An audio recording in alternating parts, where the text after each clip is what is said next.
Hello students, आज हम लोग स्टार्ट कर रहे हैं एक्सरसाइज 6.2 और 6.2 का फर्स्ट क्वेश्चन देखते हैं। लिखा हुआ है इन फिगर 6.28। ये हमारा फिगर 6.28 है। इसमें हमें एक्स एंड वाई की वैल्यू फाइंड करनी है, एक्स की और वाई की वैल्यू फाइंड करनी है। And then show that A B is parallel to C D, और ए बी सी डी के पैरेलल है, ये बताना है। तो कैसे करेंगे इसको देखिए। तो ये हमारा क्वेश्चन नंबर 1 का फिगर हो गया। अब इसमें हमें x और y फाइंड करना है। तो सबसे पहले तो आप देखिए, ये जो x है, ये x और ये वाला एंगल 50, ये यहाँ पर मिला के लीनियर पेयर बना रहा है। तो हम सबसे पहले इसी को लिख लेते हैं, x + 50 = 180 डिग्री लीनियर पेयर से।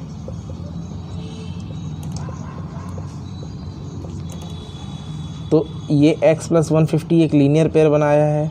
तो यहाँ से हम 50 को ट्रांसपोज कर देंगे राइट में। तो x की वैल्यू आ जाएगी 130 डिग्रीज। तो ये जो x आया, ये किसके बराबर आ गया? ये आया 130 डिग्रीज़ के इक्वल। और वैसे भी देखिए तो ये और ये करस्पॉन्डिंग एंगल्स ही हैं। तो ये 130 है तो ये भी 130 होगा, ये गिवन भी है क्वेश्चन में। अब y पता करना है। तो दो तरीके हैं, या तो x बराबर y अल्टरनेट इंटीरियर एंगल्स कह सकते हैं, या कि यहाँ 130 दिया है तो ये y = 130 हो जाएगा, वर्टिकली अपोजिट एंगल। दोनों में से कुछ भी लिख सकते हैं। तो x आपका आ गया 130,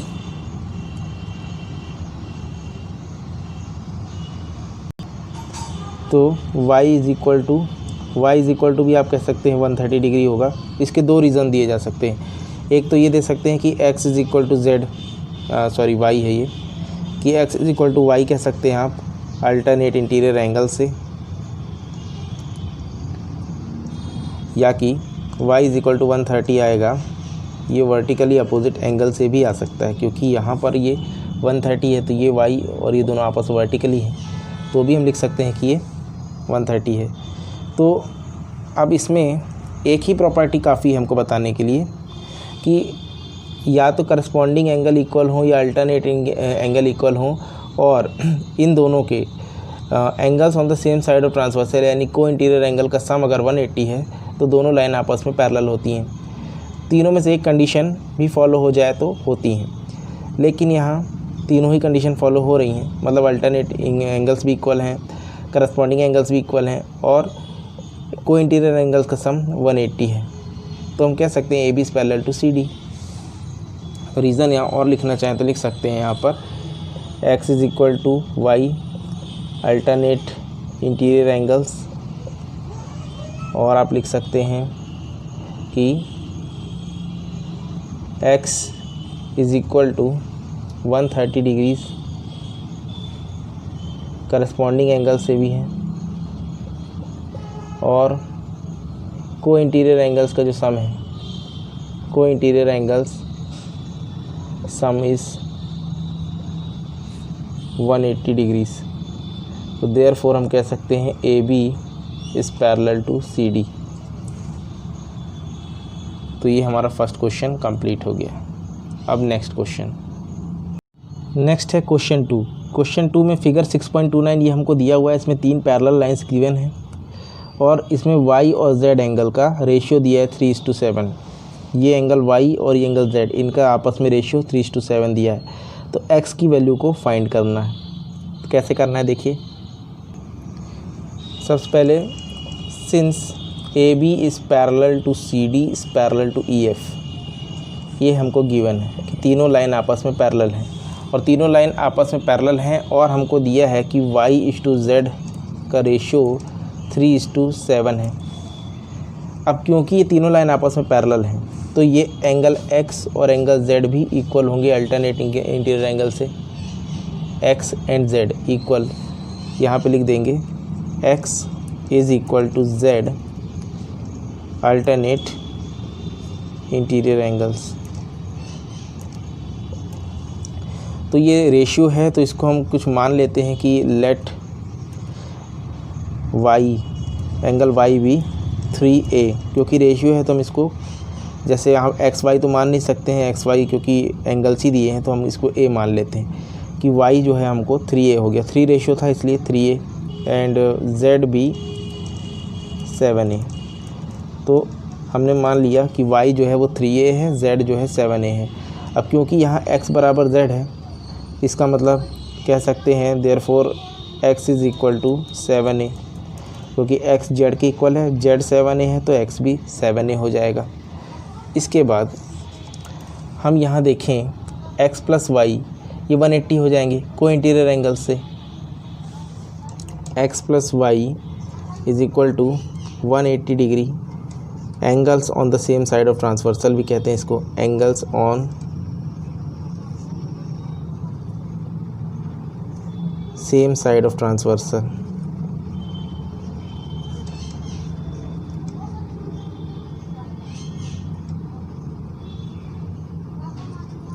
ये प्रॉपर्टी आप लोग को पता ही है कि सेम साइड में जो एंगल्स होते हैं को इंटीरियर एंगल, इनका सम 180 होता है। तो इसमें x हमने माना अभी 7a है और y की वैल्यू 3a है बराबर 180 डिग्रीज़। तो 10a is equal to 180 degrees, यानी a की वैल्यू आ जाएगी 180 अपॉन 10, इसका मतलब a की वैल्यू आ गई 18 डिग्रीज़। हमें इसमें फाइंड करना है एंगल x, तो एंगल x कितना था, x बराबर 7a था, तो therefore x is equal to 7a, यानी कि 7 इंटू 18 जो कि आएगा 126 डिग्रीज़। तो एंगल x की वैल्यू कितनी आ गई, x हमारा आ गया 126 डिग्रीज़। x 126 है तो z भी 126 होगा, अल्टरनेट इंटीरियर एंगल्स हैं इसलिए। और y की अगर वैल्यू पता करनी है, फाइंड करना है, तो आप क्या कर सकते हैं इसके लिए, x प्लस वाई आपको पता है 180 है, तो y निकालने के लिए आप दोनों को सब्ट्रैक्ट कर लीजिए, या कि यहाँ पे डायरेक्ट भी पता है हमको कि y बराबर 3a है, तो y भी अगर पूछा होता तो y is equal to 3a का मतलब 3 इंटू 18 यानी कि ये 54 डिग्रीज़ होता। हमसे केवल क्वेश्चन में x की वैल्यू फाइंड करने के लिए पूछा है जो कि 126 डिग्रीज़ है। ये क्वेश्चन 2 भी हमारा कंप्लीट। अब क्वेश्चन 3 पर चलते हैं। नेक्स्ट है हमारा क्वेश्चन नंबर 3। तो क्वेश्चन 3 में है इन फिगर 6.30, फिगर 6.30 में ये हमको फिगर दिया है 6.30। इसमें हमको क्या क्या बताया है कि A B is parallel to C D, तो ये जो लाइन ए बी है ये सी डी के पैरेलल है, and E F is perpendicular to C D, तो जो ई एफ लाइन है ये सी डी पर परपेंडिकुलर है, और जी ई डी की वैल्यू 126 है, तो जी ई डी ये पूरा जो ऑब्ट्यूज एंगल बनेगा ना, ये इसकी वैल्यू 126 है। तो फाइंड करना है एंगल ए जी ई, तो ए जी ई कौन सा हो जाएगा, ए जी ई ये एंगल कितना है ये बताना है, एंगल जी, और जी ई एफ बताना है, तो जी ई एफ मतलब ई, एंगल जी एंगल ई हमको फाइंड करना है, एंड एंगल एफ जी ई, तो एफ जी ई कौन सा हो जाएगा, एफ जी ई ये वाला हो जाएगा आपका एफ जी ई ये वाला एंगल। तो इससे फाइंड करते हैं, चलिए। तो फिगर में हमें A B is parallel to C D given है, E F perpendicular to C D पता है, और जी ई डी मतलब ये जो ऑब्ट्यूज एंगल बनेगा ये पूरा 90 प्लस ये मिला के obtuse angle G E D बनेगा, इसकी वैल्यू 126 डिग्री पता है। तो अब इसमें हमें फाइंड क्या क्या करना है, इसमें हमें जो एंगल फाइंड करने हैं वो हैं ए जी ई फाइंड करना है, जी ई एफ और एफ जी ई को फाइंड करना है इसमें। तो सबसे पहले देखें तो एंगल जी ई डी को हम इस तरह लिख सकते हैं, एंगल जी ई डी को लिखा जा सकता है G E F plus E F D, ये है 126 डिग्री के बराबर, क्योंकि जी ई डी जो बना है, जी ई डी जो बना है ये बना है हमारा दो एंगल से मिलके, G E F plus F E D, F E D है ये, ई एफ डी नहीं, एफ ई डी। और एफ ई डी जो है हमारा, यहाँ से देख सकते हैं कि एफ ई डी क्या है, 90 डिग्री है।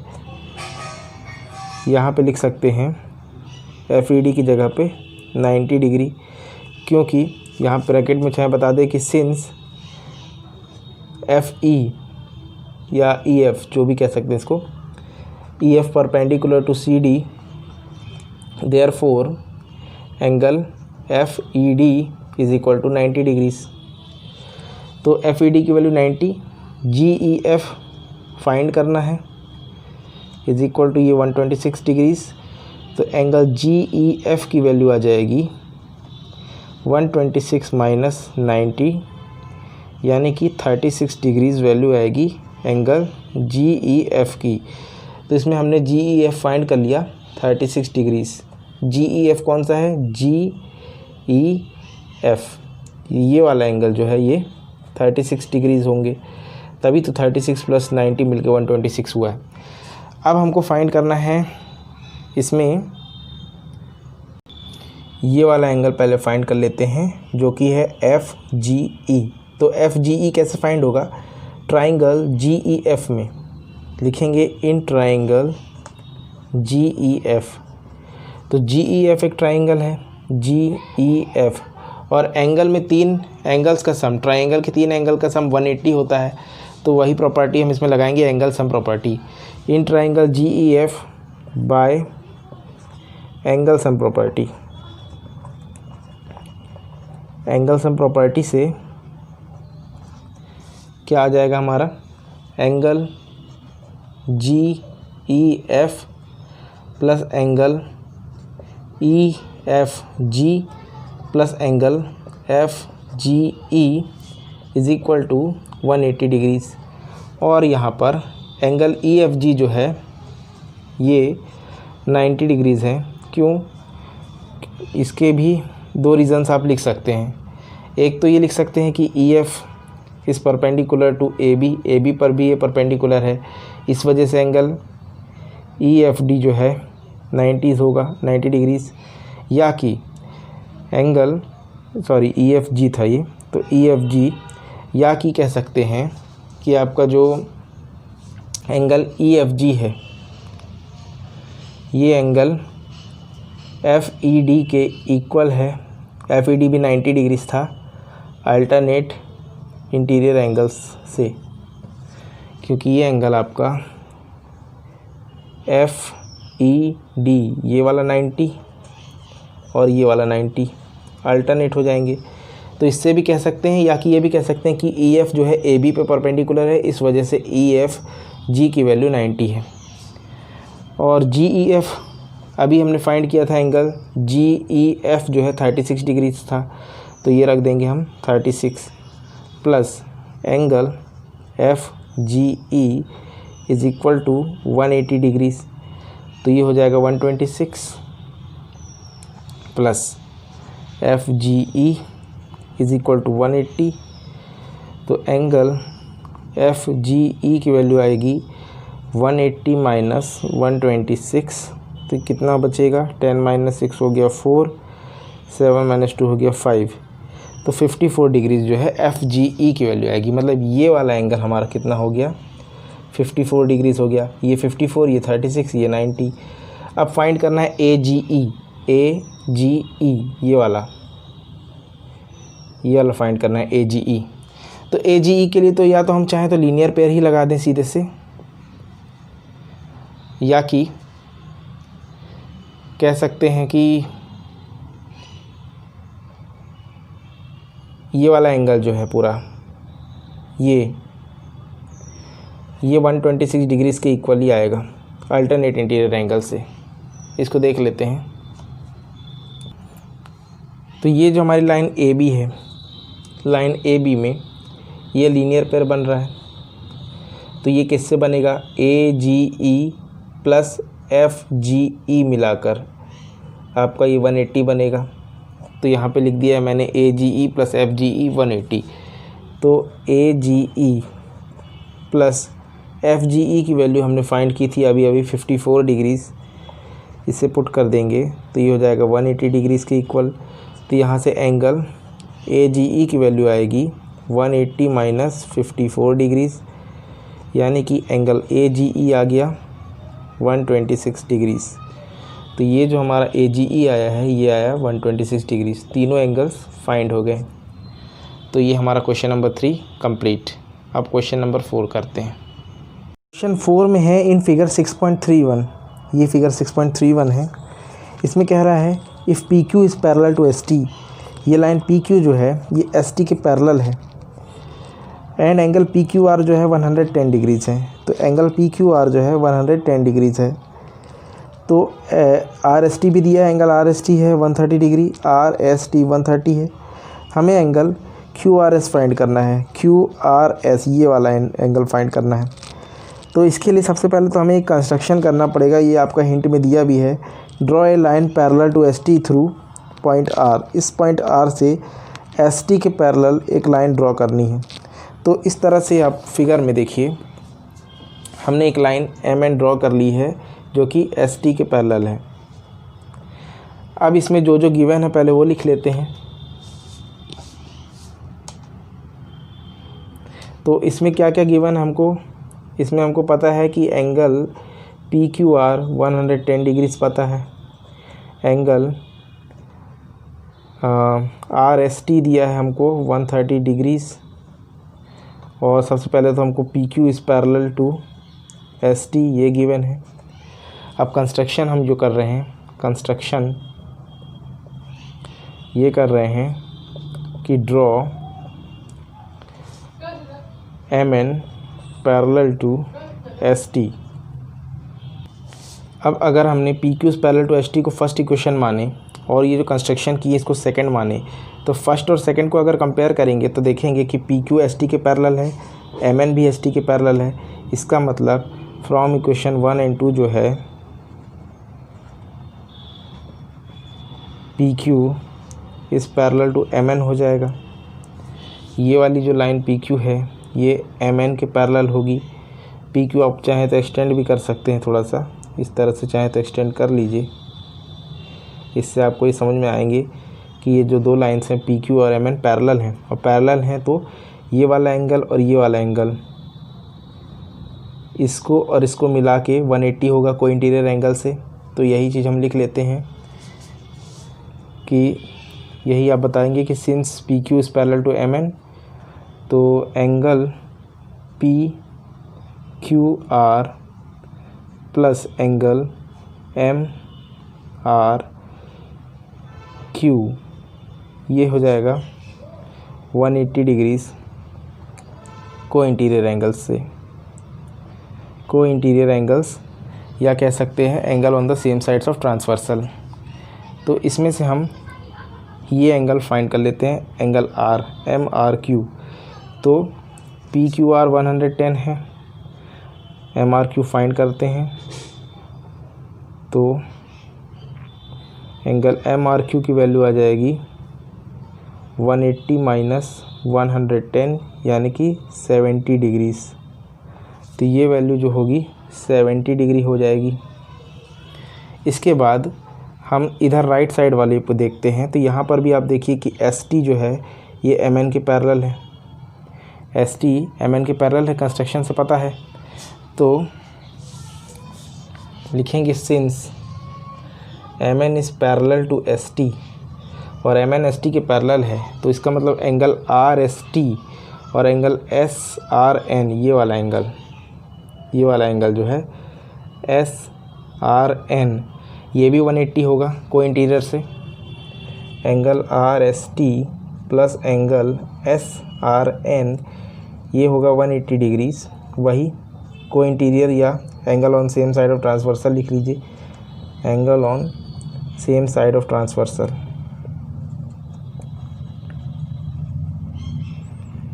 Angle on the same side of transversal 180 होता है।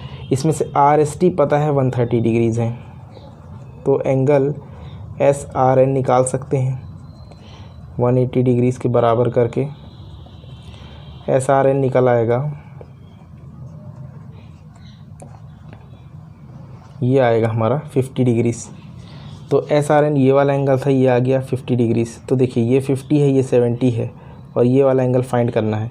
तो यहाँ से देख रहे हैं कि एक लीनियर पेयर बन रहा है, तो हम लीनियर पेयर प्रॉपर्टी लगा के क्यू आर एस फाइंड कर लेंगे आगे। लाइन एम एन पर, ये वाली जो लाइन एम एन है इसमें M R Q plus Q R S plus S R N 180 होगा।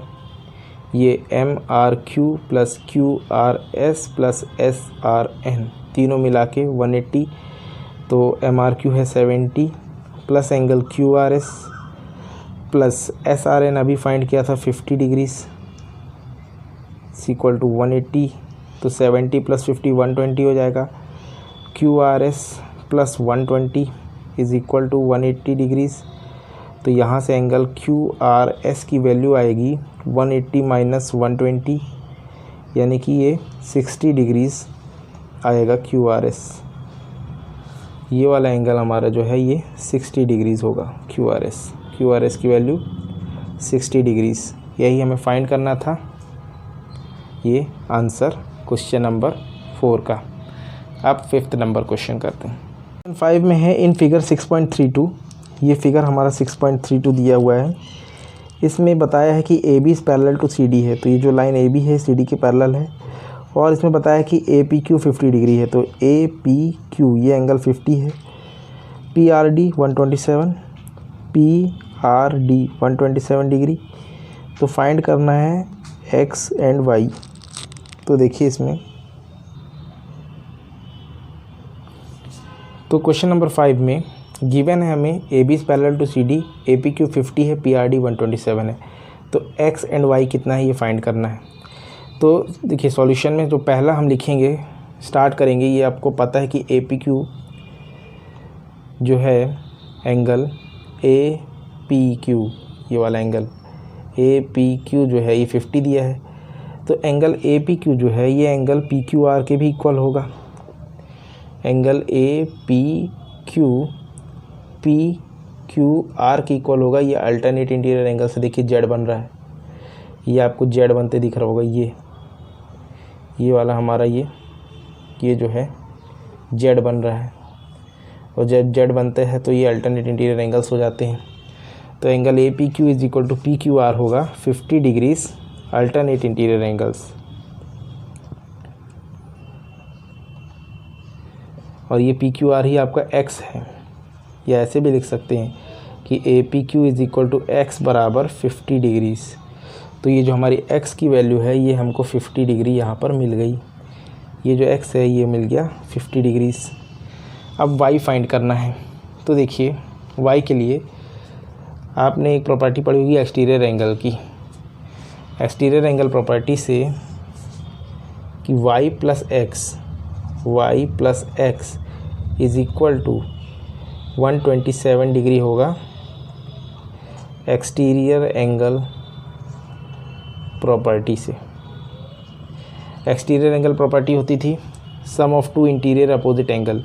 ये इंटीरियर अपोजिट एंगल का जो सम है ये एक्सटीरियर एंगल के इक्वल होता है by property exterior angle property से। तो हम लिख सकते हैं y plus x is equal to 127 degrees, ये अच्छे से बना देते हैं 127 degrees by exterior angle property.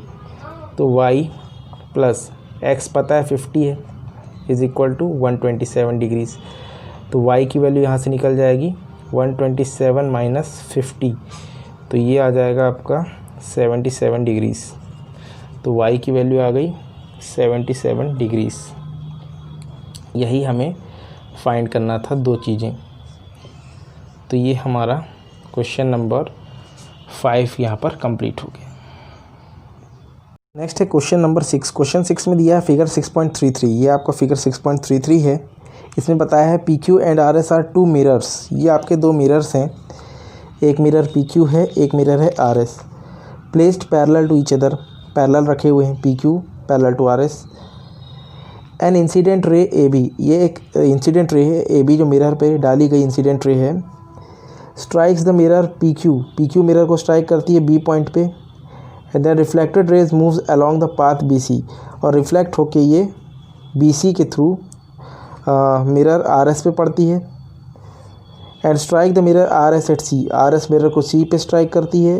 And again reflect, फिर रिफ्लेक्ट होके ये रे D की तरफ बढ़ जाती है। तो प्रूव करना है हमको कि ये दोनों लाइंस पैरेलल हैं। कौन सी दो लाइंस पैरेलल हैं? ये AB is parallel to CD है, ये हमें प्रूव करना है। तो ये कैसे प्रूफ होगा, चलिए देखते हैं इसको।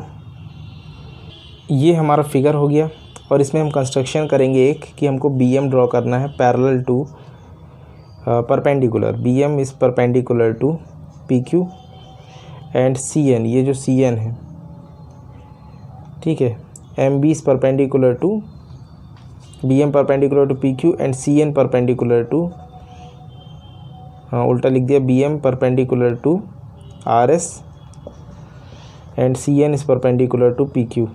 ये हमें ड्रॉ करना है। इसके बाद क्या करेंगे, इसमें आप नाम दे सकते हैं इन एंगल्स को। यहाँ हमने BM परपेंडिकुलर डाल दिया तो ये वाला एंगल इसको 1 कर देंगे, इसको 2, और इधर वाले भी 3 और 4 आपस में इक्वली डिवाइड कर देंगे। इसके बाद सॉल्यूशन में या कि प्रूफ कह लें, प्रूफ में angle 1 is equal to angle 2 हो जाएगा। ये होगा आपका लॉ ऑफ रिफ्लेक्शन, आपने साइंस में पढ़ा है, लॉ ऑफ रिफ्लेक्शन पढ़ा होगा आपने कि एंगल ऑफ इंसिडेंस जो होता है is equal to angle of reflection होता है। तो लॉ ऑफ रिफ्लेक्शन का यूज़ करके ये आपका इंसिडेंट है, AB आपकी इंसिडेंट रे थी, तो ये वाला बनेगा एंगल ऑफ इंसिडेंस और ये बनेगा एंगल ऑफ रिफ्लेक्शन।